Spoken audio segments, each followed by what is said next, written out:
So Maggie sees this. So welcome, week 3, or is it week 4? I should know this. Creative writing and publishing for teens. Today we're going to talk about themes. Themes is one of my favorite things because, a lot of reasons actually. A theme is the underlying current that ties the whole novel together. It's the author saying, this is how I see the world, and these are the truths that are important to me. And so you, as the author, get to decide what those themes are going to be, and you're going to express that in your writing. So a couple of the popular themes is The Lord of the Rings. You may be small, but you can do great things. That's kind of woven in throughout the whole part of The Lord of the Rings and The Hobbit. Divergent, I don't know if you've seen that one. One choice can transform you. And Triss was looking for her identity, so that was a popular theme. And A Fault in Our Stars, the theme was courage, identity, life, death, and existence. So those are some good things. You have a voice as a writer. The world is filled with all kinds of noise, calling us, distracting us, and wanting us to bow down to its whims. Why not use your gift as a writer to help shape our culture for good? What if your writing gift, and you do have a writing gift, Aster, I've read it, it's really good. Why not use your gift as a writer to help shape our culture for good? What if your gift can help someone want to live another day? Or what if it can help someone get through a tough time, someone to have hope, give them courage, and go on? Have you ever read a book like that?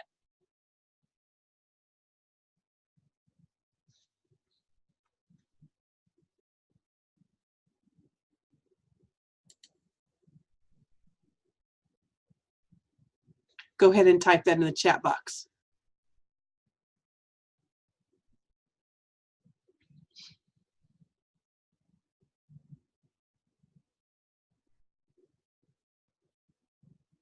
It's enjoyable to read when you're upset. Yeah, sometimes it helps to calm us down, and even the things that the writers share gives us a bigger perspective. A book can bring social change. Have you heard of Harriet Beecher Stowe? She was a woman from the 1800s. She wrote a fictitious book exposing the evils of slavery called Uncle Tom's Cabin. It set the United States on fire against slavery. And President Abraham Lincoln, he invited her to the White House and he said, oh, you're the little woman who helped start this war. So her writing, her fiction writing, changed the thought of a nation. And it became America's first international bestseller. Is that cool or what? Anyway, I've got a copy of Uncle Tom's Cabin. I haven't read it all the way through, but it's intense, and no wonder why it changed the thoughts of the nation. So symbolism. Symbolism is using reoccurring imagery in your writing, such as an object, a person, a situation that has a deeper meaning than its literal meaning. Symbolism can be found in colors. For instance, black is used to represent death or evil. White stands for life and purity. Red can symbolize blood, passion, danger, or immoral character. Purple is a royal color. So if you have a royal character in one of your stories, a purple robe would be very appropriate. Yellow stands for violence or decay, and blue represents peacefulness and calm. A chain as a symbolic object can represent coming together of two things. A ladder can represent the relationship between heaven and earth. I always like symbolic weather because I like a good storm, a good thunderstorm. Storm means adversity. Sunshine can mean happiness, and rain, sorrow. What symbols do you like in literature?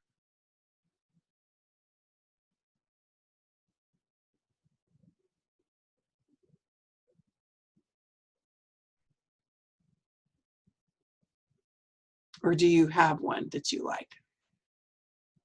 Okay. Let's do a writing exercise. Choose one of the symbols and write a 1 to 2 sentence using it as part of a theme in your story and type it in the chat box. And I'm going to go back so you can see some of the symbols. Those are colors. It can be an object that symbolizes something over and over and over, and it's kind of woven in through the story.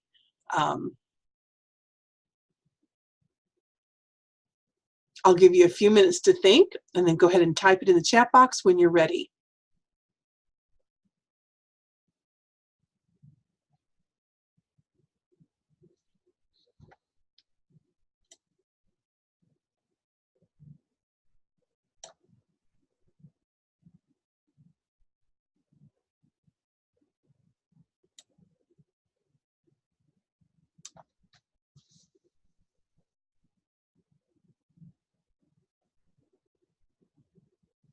I always like to put rain in or storm in a very intense scene, or a sad scene, the drip drip of the dreary day and the clouds. For some reason, I always like that. And I think that probably in almost every one of the books I've written, there's a scene of a storm somewhere in it. I think one of them had a blizzard scene, one of them was a rainstorm, one of them was something else. And I also like fun fairs. So a lot of the times in my books, I'm writing about how they visit a fair, or they go to a fun fair in their neighborhood, or something like that. Probably because I did a lot of those as a child. All right, so I'll give you a few minutes and type it in the chat box when you're ready.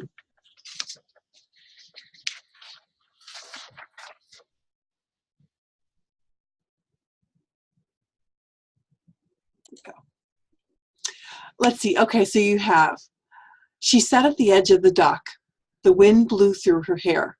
The blue water lapped against the wooden posts, bumping the ropes and the boat moorings. Gulls called above, but no one else was around. I like that. So which was the objects that you chose?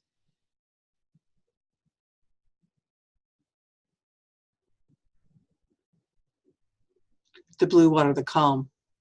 I like that. Good job. All right, let's go on. We did that. Oh, have you ever heard of an aphorism? An aphorism is a short, witty statement that expresses a truth. And being a homeschooler, you probably have heard a bunch of them. If you lay down with dogs, you will get fleas. An ounce of prevention is worth a pound of cure. An apple a day keeps the doctor away. Good things come to those who wait. Great minds think alike. Honesty is the best policy, and that's true. All that glitters is not gold. Give a man a fish and he eats for one night. Teach him how to fish and he eats for life. If you always do what you've always done, you'll always get what you always got. That means you've got to change something up if you want something different, doesn't it? And if you snooze, you lose. An aphorism. All right, let's do another writing exercise. What about your life? What have you learned that you know is true for sure? Write one sentence aphorism in the chat box. Make it original, make it yours. What do you know for sure? And I'll go ahead and put this up here so that you can see it if you want like an example there. An aphorism.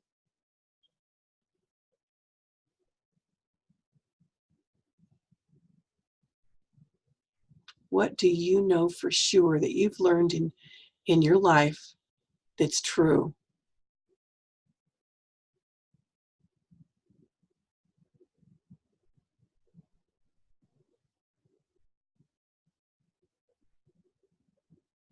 No new input means no new output. Good job. I like that. Good, good, good. All right, so we did that one. What themes are you thinking about in writing your first 5 to 7 pages of your paper? And go ahead and type that in the chat box. And if you need some ideas, maybe we can brainstorm together. I did read your story. Let me see if I took some notes. Oh, yes. Your character is the one who has pans. And now in the first scene that I read, it doesn't really say how she got it. How did she get it?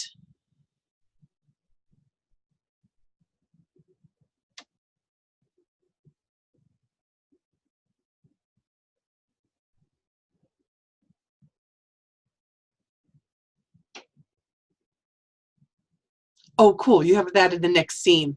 When she's on the bus. Wow. That's intense. Okay, cool. So what themes are you thinking about for your first? Let's see.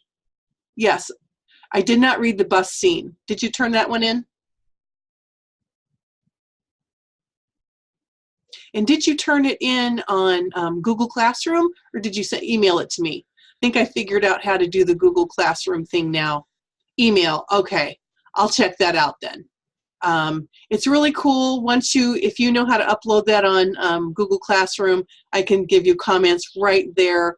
And I believe it emails you or it alerts you when I send comments. Is that how it works? Because I can't wait to send comments. All right, so what's your theme? Is your theme trying to, I know that she's a secret agent and she's going to try to stop the president from being assassinated. I remember that. Is she going to learn anything in the process? And so that's the important thing right there. Is your character going to grow and learn something by the end? I'm hoping she learns to overcome her fears, because you had some really good background information on the character web that I read. And I know that she's got fears of OCD. And one of my questions to you is, do you know a lot about OCD? And if not, would you like to do some research?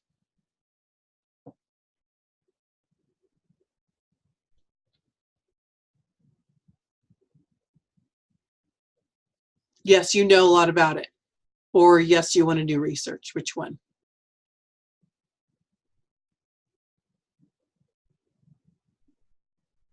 Oh, I see. You know about it.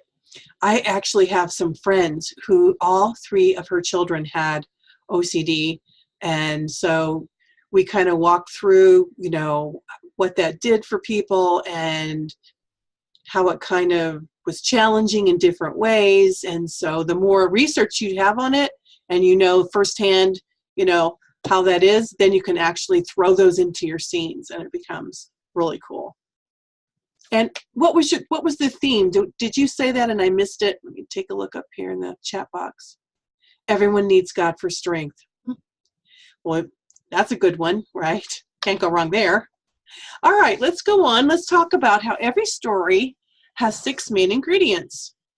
Number 1, a character, a 3D, interesting, and believable character. Number 2, a setting, where the reader feels and experiences it through all of their senses, right? Their hearing, their sight, their taste, the texture. So they're experiencing your story. They're not just reading it. So that's why you have to add the senses right in there. Number 3, a conflict or a problem to solve that the character is strongly invested in. The perfect example is the Hunger Games. Triss is very... Is it Triss? No, that's Divergent. What's her name?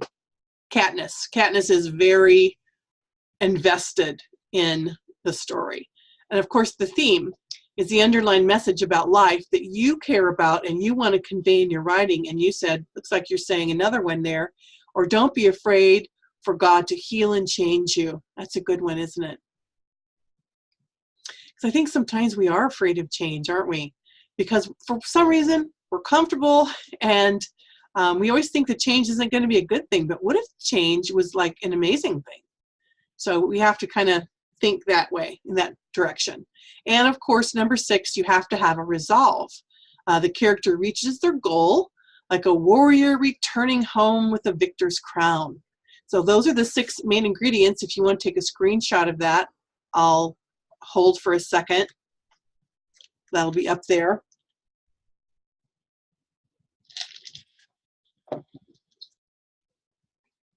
Okay, moving on. So let's talk a little bit about conflict. Does your story have a main problem? And I'm thinking that the main problem in this particular story is the assassination of the president, and that the sub-problems are her pans, or is it reversed?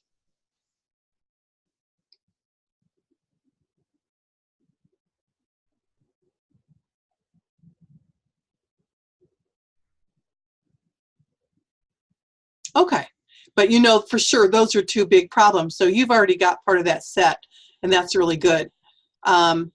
Let's go on. And of course, I think you also know that you can't let your character overcome the obstacle and the problem right away. You have to throw some things in front of them so that they can't reach their goal yet. That makes the story interesting. It creates tension so that the reader keeps thinking, oh my gosh, is she going to make it? Is she going to make it? You know. So, but we'll talk about this more. Let's go on. Okay, so let's take time to think through a plot outline. Good fiction doesn't just happen, it's designed. Ask some questions. What is your character's goal? What does your protagonist want to achieve, or the problem he or she needs to resolve by the end of the book? This is called the story goal. And I'm guessing that your story goal is she stops the president from being assassinated, and perhaps she overcomes her pans and is able to work again. So I'm thinking that might be one of the goals. Anything else besides that?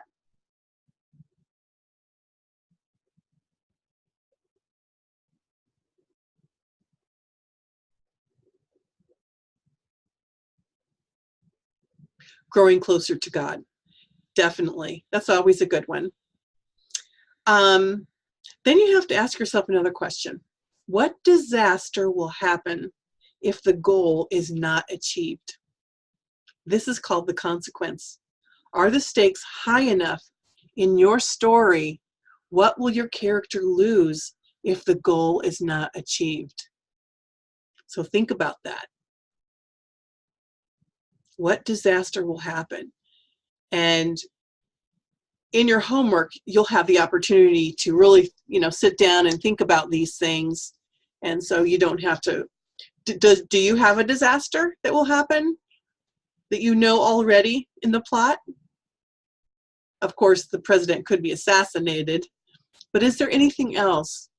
Is there anything else personally to her? Her agency closes down. Excellent. Yes, perfect. Okay. So what are the requirements that your character must meet in order to achieve the goal? You can think of these as a checklist of one or more events. As the requirements are met in the course of the novel, the reader will feel that the character is getting closer to attaining the goal. So some requirements come in the form of an object. In fantasy stories, a mentor gives the protagonist an object to help them along the journey and meet their goal in the end. So, but I don't think yours is a fantasy. But there may be some things that she needs to do to accomplish in order for her to continue on in her quest as a secret agent. Perhaps she has to be able to get through, the first 24 hours of intense something or another in order to prove that she's ready and able to continue on in this challenge. Example I have up here is, first Bilbo must acquire the knowledge of the secrets of the letters for the secret door of Elrond, for the entrance to the Lonely Mountain. Then he outwits Gollum for the precious ring, which makes him invisible. So you see how they kind of come in groups. And he wouldn't have been able to steal the treasure without the ring. So that was a requirement of fulfilling the goals. And do you have any prerequisites that must happen in order for the requirements to happen? I'm thinking, oh, more stuff, but this helps you to work out your plot. This is where you kind of complicate the requirements. For instance, in order to free the princess, the hero must recover the key from its hiding place. But first, the prerequisite of recovering the key is he must defeat the dragon who is guarding it. So you see how we're making it a little more complicated than just he, you know, then your particular character goes to Washington and saves the president. If there's nothing in between, in the middle, then it doesn't make sense and it's not exciting to read. Do you have enough forewarnings? A forewarning is the counterpart to requirements. While requirements show that the story is progressing towards the goal, forewarnings are the events that show the consequences getting closer. So here comes, she's getting closer to the goal, but yet the agency might shut down now. And you know, you got to create some problems where maybe there's a time constraint there, so that she's got to do it in a certain amount of time, so that the pressure just keeps building and the tension, and the reader wants to keep reading and reading because they're like, oh my goodness, is it going to happen? Okay, let's see what you've got written down here. You said she first has to figure out who the assassin is. Good. And the assassin is the main sponsor, and she is afraid to stop the assassin as well. Good job. I think this is going to be a good story. I'm looking forward to reading this. Have you been working on this story in the past? Obviously, you've started something, because I think that it's a good one. Brainstorming. Okay, so you've done a lot of thinking. That's a good thing. That's all that pre-writing process. The example I have down here is Frodo in The Lord of the Rings. He experiences excruciating pain when he puts the ring on. Can he get to the ring to throw it into Mount Doom to destroy the ring before it destroys him? So you see there's that tension. Okay, here's the next part. What are the costs?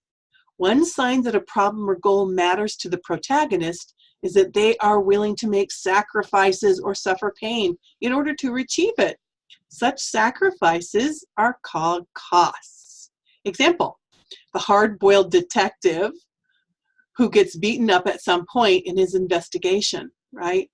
He's trying to investigate something and bring justice, but he gets in trouble along the way.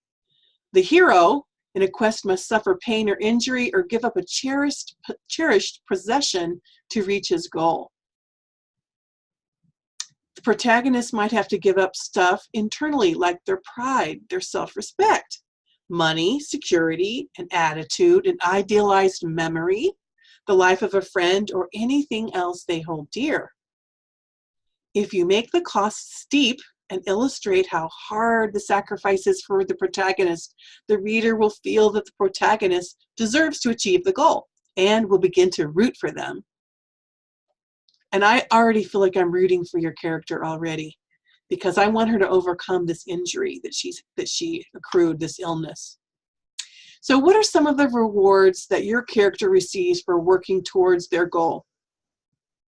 For example, in The Hobbit, Bilbo learns courage, how to step out of his comfort zone, unselfishness, not to mention a heap of gold at the end, right? And his pride, he was able to get his pride back. What about you?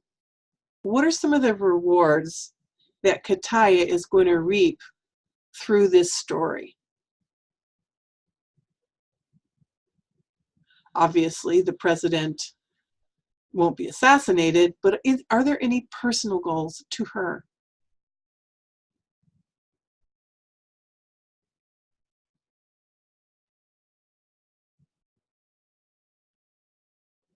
Her agency stays open. Good.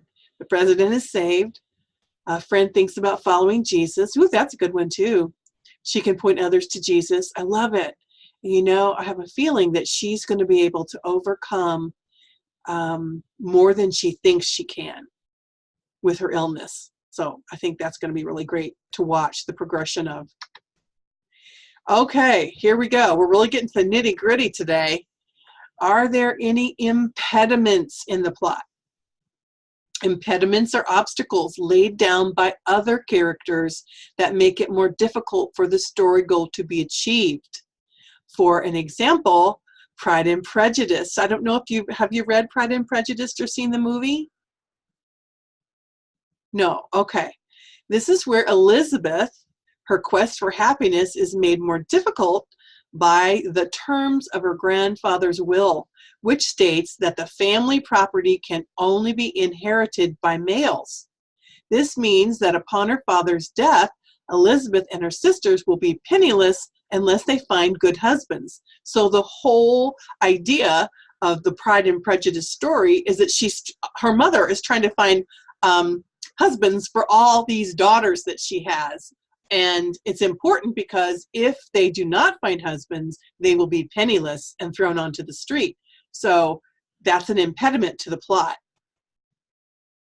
So if you think through some things, is there anything that's going to make it more difficult for your character?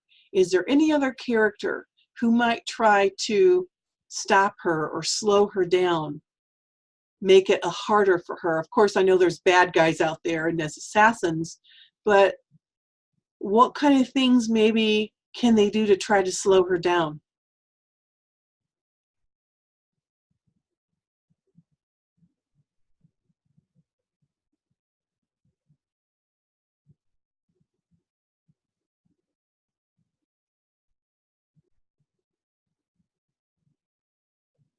She's afraid to ask God for healing at first, and the assassin threatens and diverts the agency's attention.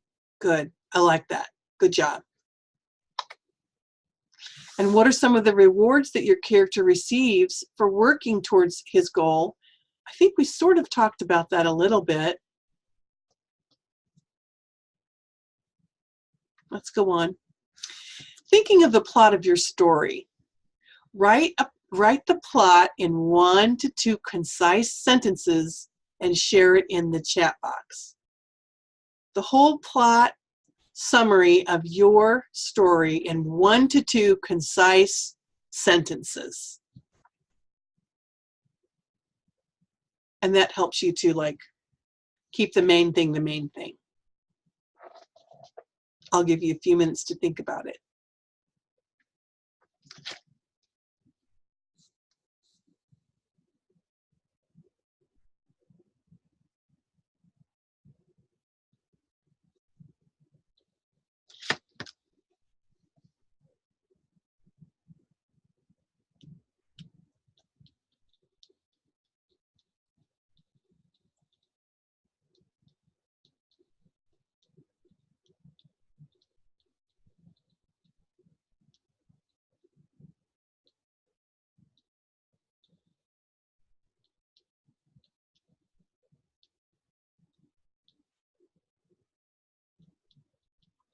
All right, let's see. You wrote, Kataya wants to be healed from her illness. She wants to become stronger in her faith and return to normal life where she can care for herself and have a job. I don't blame her. That's a good one. Can you explain to me how she got her illness?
I'm super excited.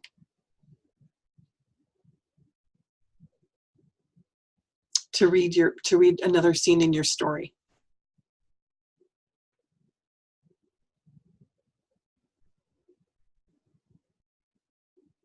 All right, let's see what you wrote. Katai wants to be healed. All right, I already read that. Oh, she got infections, including Lyme and mono. Wow. And the infections traveled to her brain and attacked it, causing mental problems and OCD. Wow, that's intense. So she got Lyme and mono. Does Lyme disease mean she got it from a tick? So she was out in nature somewhere?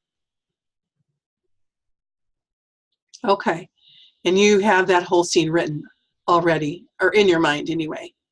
Why don't we brainstorm for a few minutes since we have the time? Are there any like plot questions that you have, or anything else about your theme, or anything else about your story where you might feel a little stuck? That way we can brainstorm together.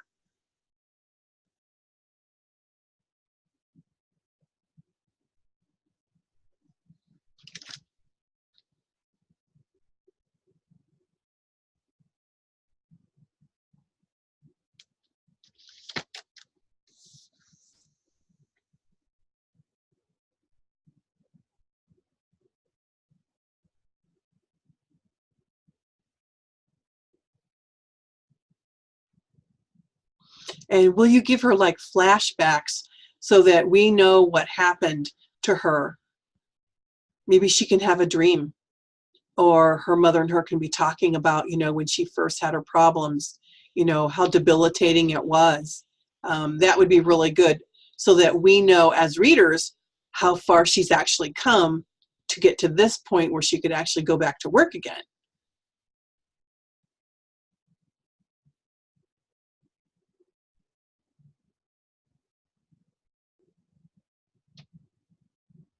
Her blog diary reveals some answers. Oh, I like this. What is she? What is her blog about?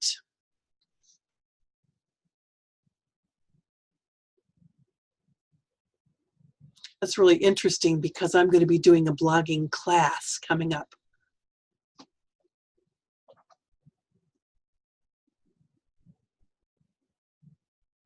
I like that.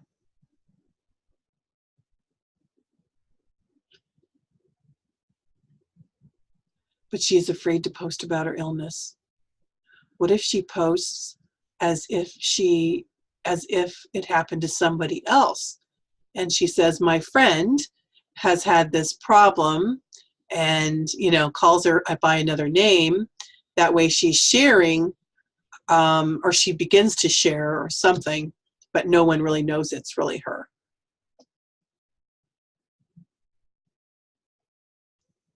So her blog is about daily life.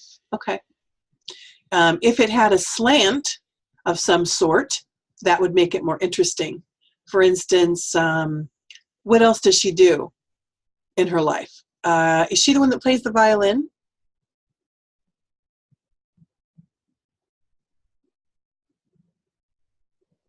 Okay. So she could blog a lot about music or violin pieces, or, travel. It has to do with concerts or things like that. If you can find a niche, a blogging niche, and it's really wonderful because then you're talking all about that topic, and everyone who loves that topic is going to search and look for your blog. So perhaps you can weave that in somehow, and perhaps, how music is very healing. Perhaps as she plays the violin, she does draw closer to God, and it starts to heal her.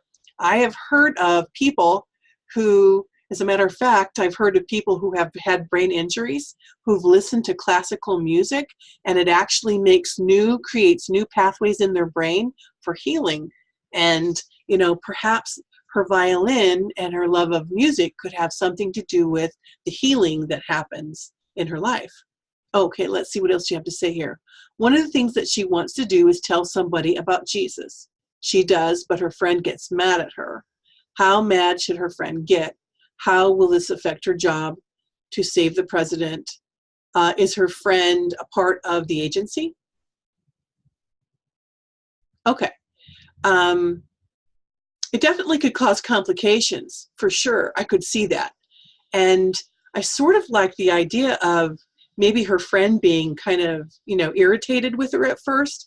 And so maybe it causes some problems if they're on the field together and they're trying maybe they're trying to solve a lesser crime, or maybe they're trying to, they're staking out the assassin, and maybe her friend does something that stops the stakeout because she's mad at her.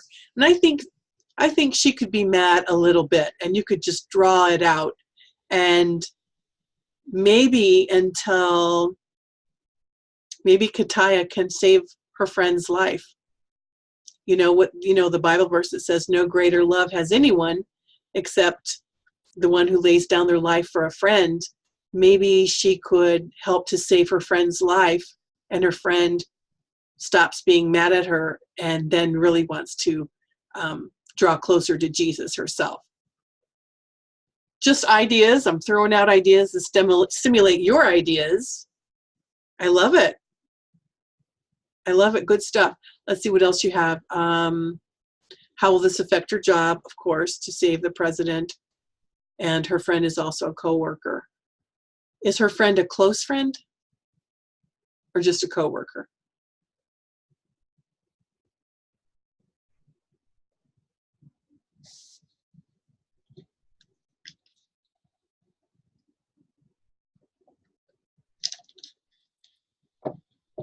Close friend. Okay.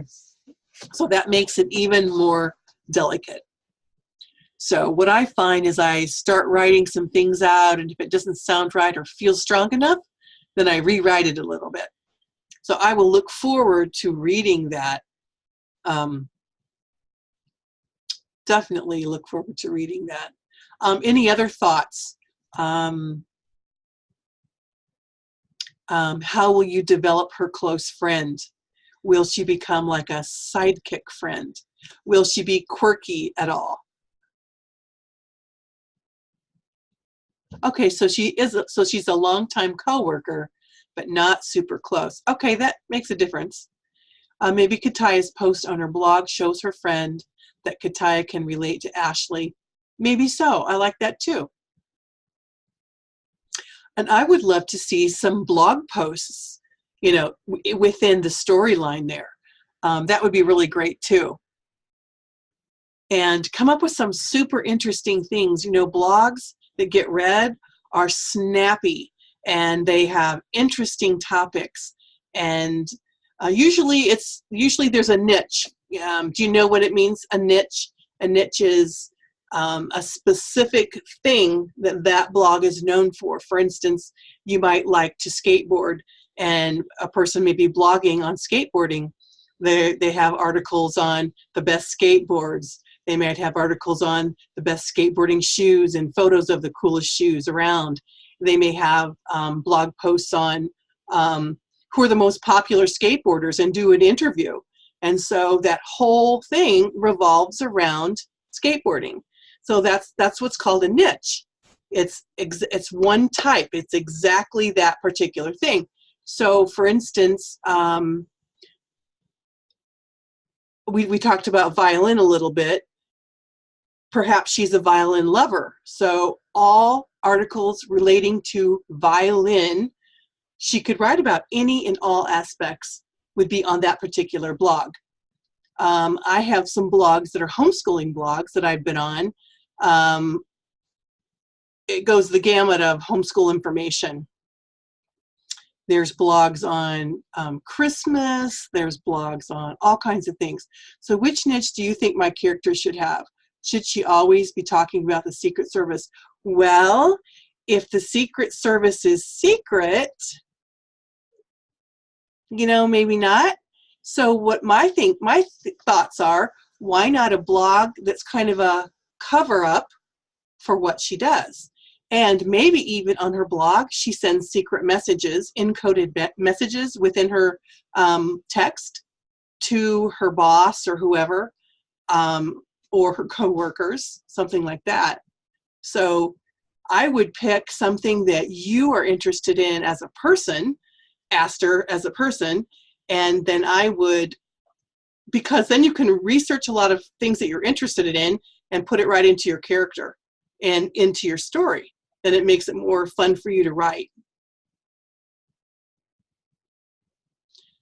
I'm trying to think. I mean, there's so many different ways people can code things, you know, in a message, in a public message. Yeah, isn't that fun? A fun idea. I mean, spies have been doing that for centuries, right? George Washington's spy ring did that. So totally cool.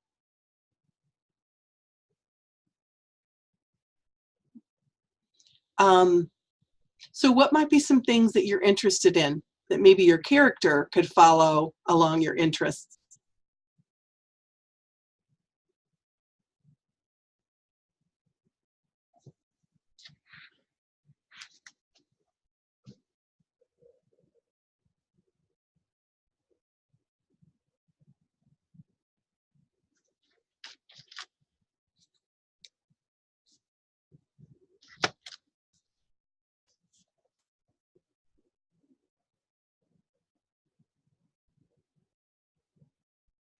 Let's see what you have to say.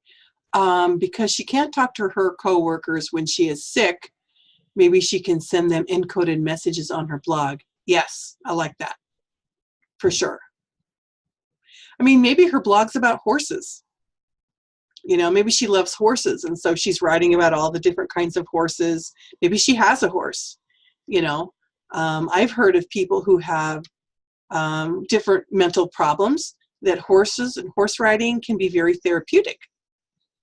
You know, maybe she's writing about therapeutic riding, and then she's encoding her messages right over the blog, and then she's photographing. Bloggers photograph everything, so maybe she's photographing pictures of horses and horse riders, or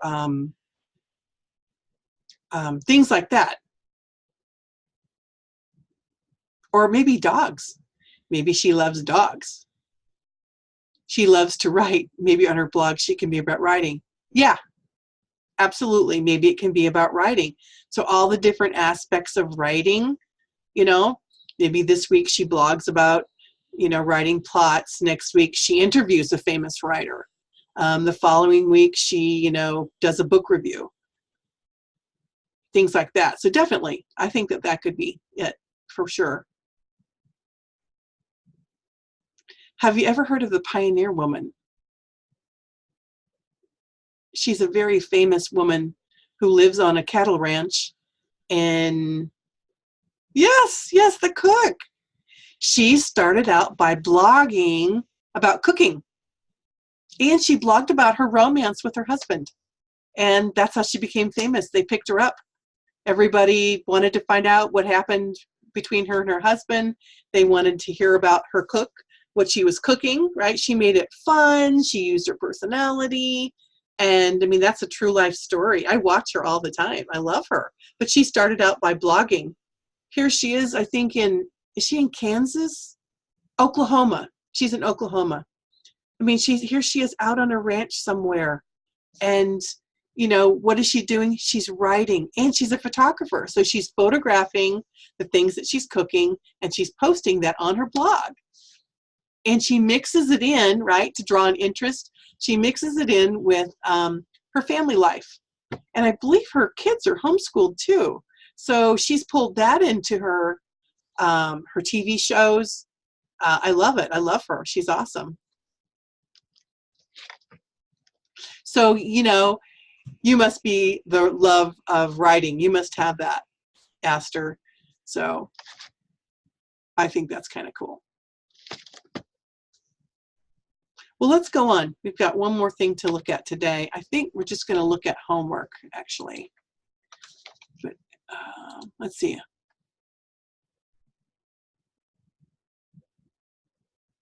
So you say that maybe you could use that, incorporating different parts of life into Kataya's blog. I like that, for sure. Well, homework for week 3, which is really week 4, because we goofed it up. I goofed it up because of my computer, is to fill out a detailed plot outline on the class page.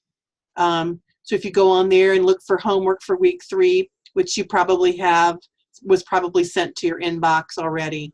So there's two things to do. So the first thing is to fill out the plot outline, right, the handout. And then the second thing is to make a story building notebook. And I will check with you from time to time to see how you progress on that.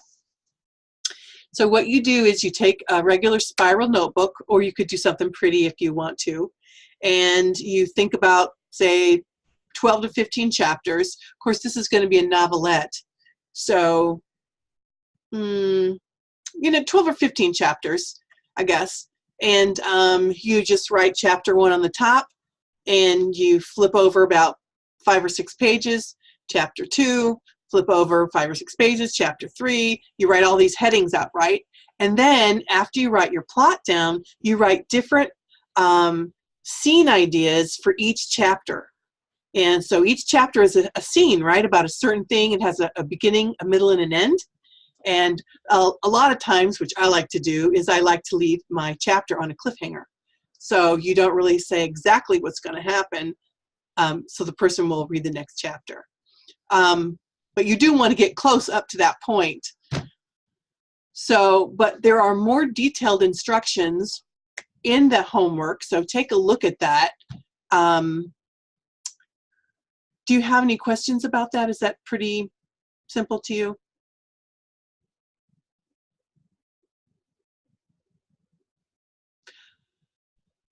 The due date for week 3 for this particular one, yeah, the due date will be, it's always the following Tuesday after this class. So it would be, today's the 19th, so it would be the 25th.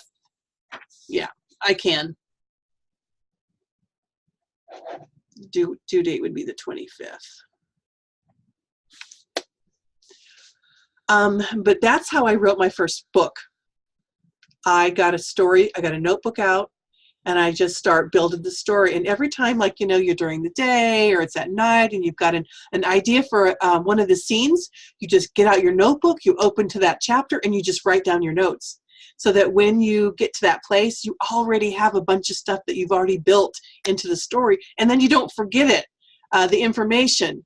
Because sometimes when you're writing, that many pages, you can tend to forget information. But if you've got it in a notebook, it's right there for you. So this is one of the funnest things I did when I wrote my first mid-grade novel for girls. So it was a lot of fun. And honestly, I prayed about it. And I really think God gave me a great outline. He gave me an outline for the whole story and how I could make each chapter go. And then as you get to the chapter, then you've got to flesh it out. Then you write it all out. But anyway, we'll get there. We'll get there. And it'll be tons of fun, especially if you love to write. It'll be tons of fun. So, well, any other questions before we go today? We're going to go a little early because we started early. Do you have any other questions before we go today?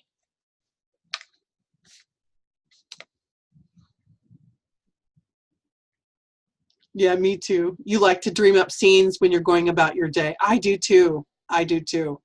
And actually, I keep a lot of my notes on my phone.